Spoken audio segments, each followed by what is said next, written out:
नमस्कार विद्यार्थी मित्रों। धोरण 6 पाठ 8 राजा का हिस्सा। इस कहानी में एक प्रजावत्सल राजा का वर्णन है। राजा प्रजा की कठिनाइयों में हमेशा उसकी मदद के लिए तत्पर रहते हैं। इस कहानी में एक प्रजावत्सल राजा की बात की गई है। वह राजा प्रजा की कठिनाइयों में उसकी मदद के लिए हमेशा तत्पर रहता है। ऐसा एक राजा की बात हमें इस पाठ में कहानी के द्वारा समझाई गई है। तो हम इस पाठ को देखते हैं और समझते हैं। राजा भोज बड़े प्रजावत्सल थे। प्रजावत्सल यानी कि प्रजा प्रेमी। राजा भोज एक प्रजा प्रेमी राजा था। वे स्वयं राज्य में घूम घूम कर प्रजा की कठिनाइयों को देखा करते थे और उन्हें यथासंभव दूर किया करते थे। कि राजा पोते स्वयं એટલે કે પોતે રાજ્યમાં ઘૂમી ઘૂમીને ફરી ફરીને પ્રજાની કઠિનાઈઓ એટલે કે તેની મુશ્કેલીઓને જોતા અને તેને દૂર કરવાનો પ્રયત્ન કરતા। યથાસંભવ એટલે કે પોતાનાથી થઈ શકે તેટલું લોકોની મુશ્કેલીઓ दूर करवा माटे प्रयत्न करता। एक दिन राजा अपनी रानी के साथ रथ पर सवार होकर राज्य का भ्रमण कर रहे थे। एक दिवस राजा पोते राणी साथे रथ पर सवार थई अने राज्यनु भ्रमण करवा एटले के फरवा माटे निकळ्या हता। वे राजधानी से बहुत दूर निकल गए के फरता फरता राजधानी थी एकदम दूर निकली गया। उन्होंने देखा कि एक खेत में एक किसान हल जोत रहा है। राजाए जोयु के एक खेतरनी अंदर एक खेडूत हल जोत रहा है एटले के हल हांकी रह्यो छे। खेतरनी अंदर वावणी करवा माटे पहेला हल हांकवू पड़े, खेने खेडवू पड़े। तो एटला माटे एक खेडूत जे छे ए हल हांकी रह्यो हतो। मगर उसके हल में एक ही बैल है। दूसरे बैल के स्थान पर उसकी स्त्री हल खींच रही है। के राजाए जोयुं के परंतु बळद एना हळमां एक ज बळद छे अने बीजा बळदनी जग्याए तेनी स्त्री हळ खेंची रही छे। राजा भोज ने रथ रोका और किसान के पास जाकर कहा। राजाए आ जोयुं एटले रथ ने ऊभो रखाव्यो अने खेडूतनी पासे जई अने कह्युं, भले आदमी, तुम यह क्या अत्याचार कर रहे हो? के भला माणस, तू आ शू अत्याचार एटले के जुल्म गुजारी रह्यो छे? भला कहीं स्त्री को भी हल में जोता जाता है? के भला माणस क्यारे स्त्री ने हळनी अंदर जोड़ी शकाय? मेरा एक बैल मर गया है। दूसरे बैल खरीदने के लिए मेरे पास धन नहीं है। अगर खेत न जूता तो मैं खाऊंगा क्या? कहकर किसान पुनः अपने कार्य में लग गया।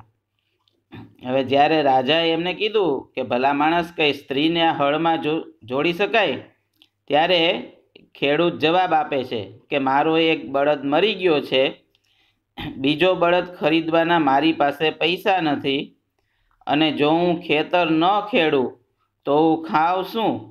आम कही अने किसान एटले के खेडूत पुनः एटले के फरी वखत पोताना कार्यनी अंदर एटले के खेतर खेडवामां लागी गयो।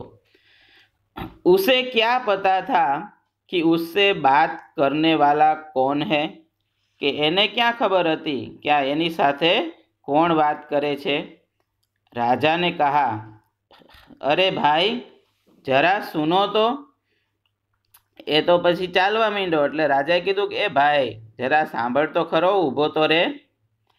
જો કહના હે मेरे साथ चलते चलते कहो, मेरा काम क्यों रोकते हो, किसान ने कहा।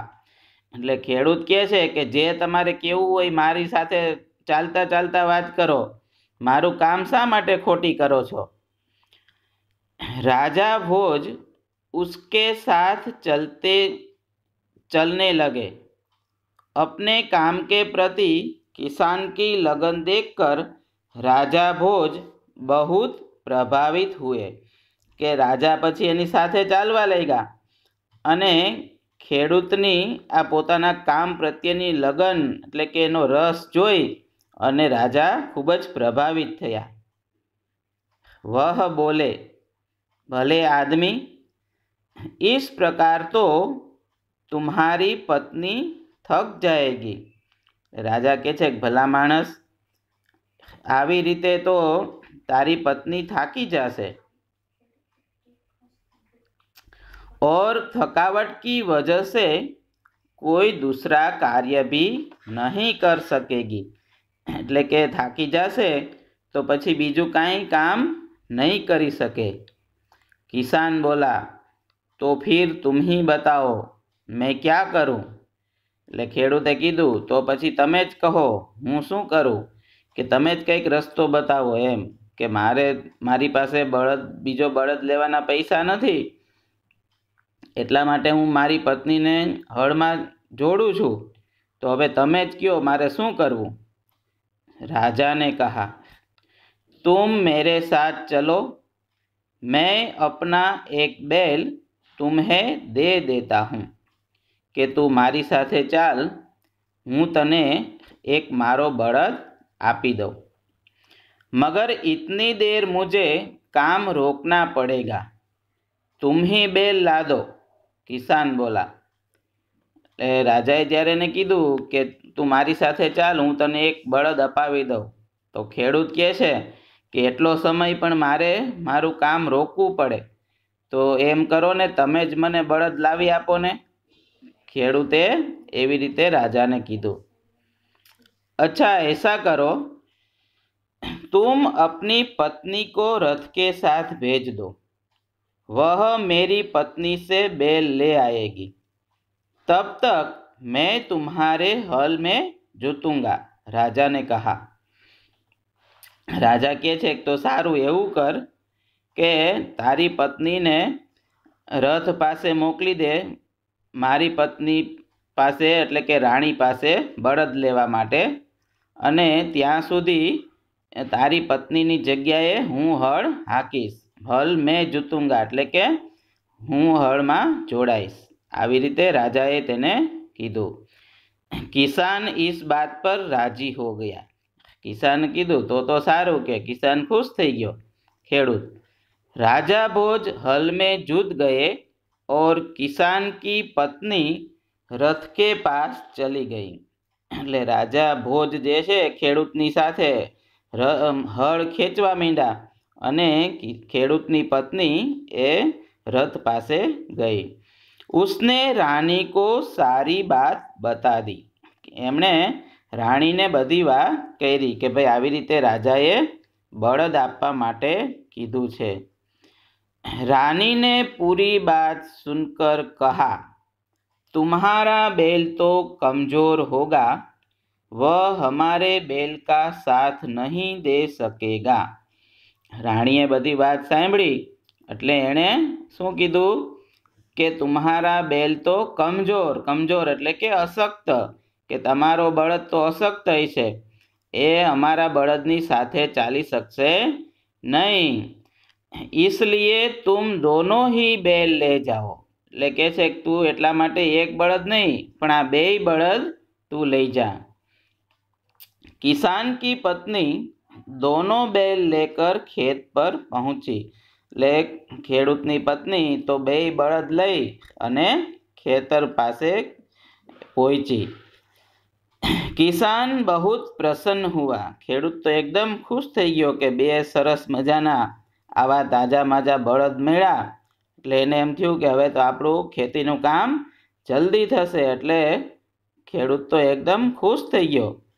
राजा भोज ने कहा, अगर कभी कोई दिक्कत हो तो मेरे पास आना। कहकर राजा भोज ने उसे अपना परिचय दिया तो किसान बहुत शर्मिंदा हुआ। એટલે રાજા ભોજે એને બે બળદ આપી દીધા અને પછી કીધું કે ક્યારેય પણ કાંઈ પણ મુશ્કેલી, દિક્કત એટલે કે કાંઈ પણ મુશ્કેલી હોય તો તું મારી પાસે આવજે એમ કહી અને પછી કીધું કે હું અહીંનો રાજા છું એમ પોતાનો પરિચય આપ્યો। તો ખેડૂત જે છે ખૂબ જ શર્મિંદા થઈ ગયો, એકદમ શરમાઈ ગયો કે વહ બહુત શર્મિંદા હુઆ, एकदम शर्माई गयो। उसने राजा से बार बार क्षमा मांगी। एकदम राजा पासे क्षमा मांगवा लागो। राजा प्रसन्न होकर वापस चल दिए, परंतु राजाना मनमा तो एवं कांई हतुं नहीं, एटले एक तो ए तो पोते राजी थई अने चाली निकळ्या। पण राजानी खेडूत शा माटे माफी मागतो तो के पोते राजाने गमे तेम बोल्यो के तमे मारी साथे चालता चालता वात करो अने तमे ज बळद लावी आपो अने पोताना हळनी अंदर राजाने जोड्या, એટલે એનાથીને ખૂબ જ એ શર્મિંદા થઈ ગયો, એટલે કે પોતે રાજાની ક્ષમા માગે છે। પરંતુ રાજા ભોજ તો ખૂબ જ પ્રજાવત્સલ હતા, એટલે એમના મનમાં એવું કાંઈ હતું નહીં, એટલે તો પોતે ત્યાંથી પ્રસન્ન થઈ અને પોતાની પ્રજાને એક મદદ કરી એના માટે આનંદિત થઈ અને ત્યાંથી ચાલી નીકળ્યા। उस बार उस किसान के खेत में बहुत अच्छी फसल हुई કે એ વર્ષે એ વખતે એક ખેડૂતના ખેતરની અંદર ખૂબ જ સારો પાક થયો। फसल એટલે પાક, કે સારો પાક થયો। उसके आश्चर्य का ठिकाना न रहा जब उसने देखा कि खेत के जितने हिस्से को राजा भोज ने जोता था उसमें मोती उगे थे। કે એને ખૂબ જ આશ્ચર્ય થયું કે જેટલા ભાગની અંદર રાજા પોતે આ હળે જૂતાઈ અને ખેતર ખેડ્યું હતું એટલા ભાગની અંદર મોતી ઉગ્યા હતા। बाकी के हिस्से में उम्दा किस्म के गेहूं उगे थे કે બાકીના સમયમાં એ ઉમ્દા કિસ્મના એ એટલે કે સરસ મજાના ઘઉં ए उगा था। किसान बहुत प्रसन्न हुआ, खेडूत एकदम खुश थई गयो। किसान ने सारे मोती इकट्ठे किए और राजा भोज के पास जा पहुंचा। के खेडूत तो एकदम खुश थई गयो अने बधाए मोती लई अने राजा भोजनी पासे पहुंची गयो।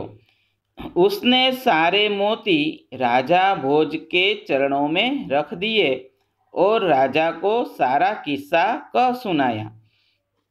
के एणे बधा मोती राजाना चरणों में एटले के राजाने आपी दीधा अने बधी वात सारा किस्सा कह सुनाया, एटले के बधी वात करी के तमे जेटलानी अंदर आ हळ हांक्युं हतुं एटली जग्यानी अंदर आ मोती उग्या छे, एटले आ मोती ए तमारा छे। एटले के राजाने पोते आ बधी वात करे छे अने ए खूब ज खुश थई गयो, पोताने सारी एवी बधो पाक थयो एटला माटे थई। राजा ने कहा, ये मोती तुम्हारे खेत में उगे हैं, इन पर तुम्हारा हक है। राजा ने कहा एटले के राजाए कह्युं के आ मोती जे छे ए तारा खेतरनी अंदर उग्या छे, एटले आनी अंदर तारो हक छे। इन्हें तुम ही अपने अधिकार में रखो, के आना ऊपर तारो हक छे एटले तू तारी पासे ज राख, अधिकार में रखो एटले ए तारा छे तो तू तारी पासे ज राख।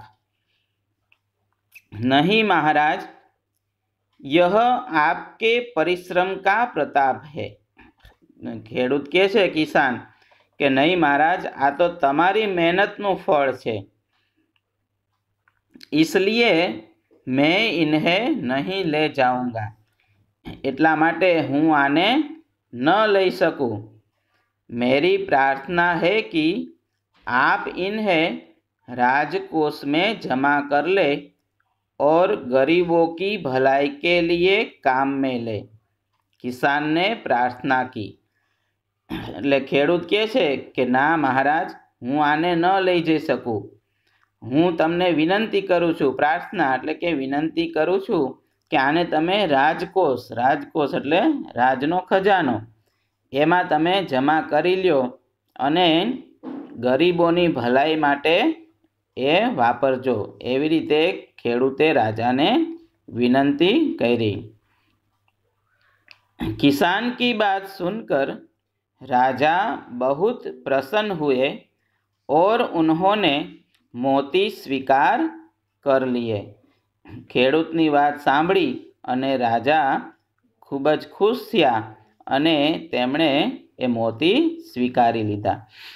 तो इस प्रकार से यहाँ राजा का हिस्सा, इस पाठ का जो शीर्षक है, तो हमें यहाँ यह पता चलता है कि राजा का हिस्सा कौन सा है।